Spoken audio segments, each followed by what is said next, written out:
It shouldn't have taken this long, but it is excellent news. That's the reaction of the private investigator and former police detective who worked on the Tainapora case after the police announced they are seeking to retry Malcolm Rewa for the killing of Susan Burdett. Rewa, a convicted serial rapist, was tried twice for the Auckland woman's 1992 murder, but both juries were unable to reach a verdict.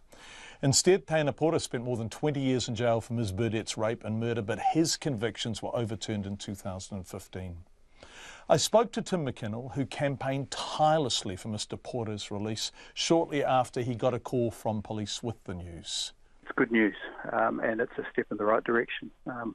It's something that, in terms of Susan's murder, it's something that we've been concerned about for a very long time, and we've been asking police for many years to take an objective and complete look at all the evidence, and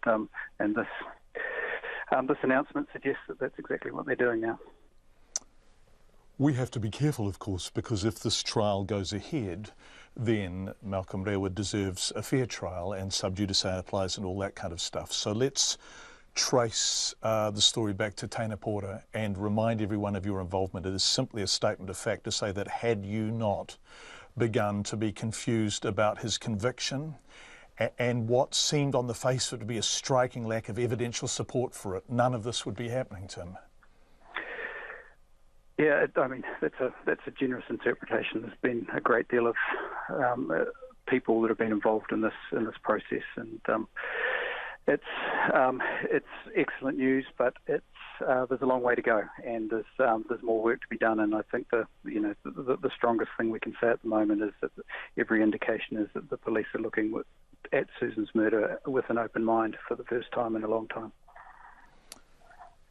It is important to note that Malcolm Rewa has been to trial twice before, charged with the murder of Susan Burdett, and both times the jury couldn't reach a verdict, right?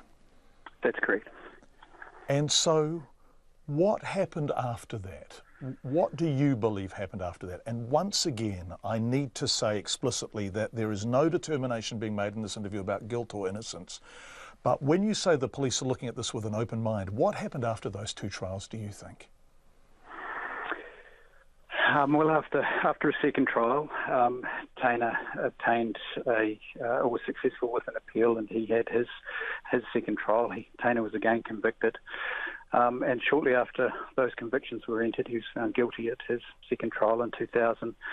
Almost nothing happened for a great number of years, and so Taina sat in prison and wondered whether he would ever see justice. And I'm pleased to say that his exoneration and him being proved innocent was a great relief to him and us. But the first step in Susan's murder being properly solved, we think. And so now, I guess, after everything, it is simply time to let the right things happen. The police mount this case for the third time, as you say, with a completely open mind, and for it to go through court, if indeed that is what occurs. That's right. If that occurs, there's a long way to go to get to that point. We've offered any and all assistance that they might require from us from our work over the years. And again, the focus for us is Susan's murder and what happened to her. We'll do whatever we can to help the police establish the truth in respect of her death.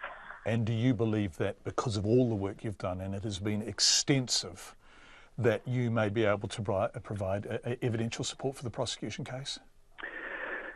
It's difficult to say at this stage, but we've certainly made it clear to police we're happy to sit down and talk with them about our investigation, about our legal work, and what it is that we've established over the last 9 or 10 years. Should it have taken this long, Tim, to be at this point? It shouldn't have taken this long for police to be reviewing Susan's murder with an open mind. I don't think it should have taken this long. But it has. This is where we are, and now's not the time for us to be critical or to focus on things that we can't change. We're just grateful that the police are looking at this again properly after all these years. It's excellent news. Tim McKinnel talking to us just after he heard the news.